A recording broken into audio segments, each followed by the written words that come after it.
তার নিয়ামতের শুকরিয়া কেমনে আদায় করি, তাই বারে বারে ওই কদমে লুটিয়ে পড়ি।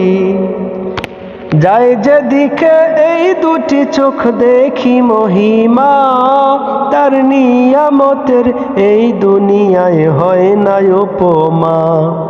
তাই দমে দমে এই জবানে সেই নামেই জপি, তাই বারে বারে ওই কদমে লুটিয়ে পড়ি। খাদ্যহীনার দাও গো খাবার, দুঃখী জনের সুখ, রাত্রি শেষে আধার কেটে দেখাও আলোর মুখ। তাই তোমার দয়ায় যায় বয়ে যায় জীবন তরি, তাই বারে বারে ওই কদমে লুটিয়ে পড়ি, তাই বারে বারে ওই কদমে লুটিয়ে পড়ি।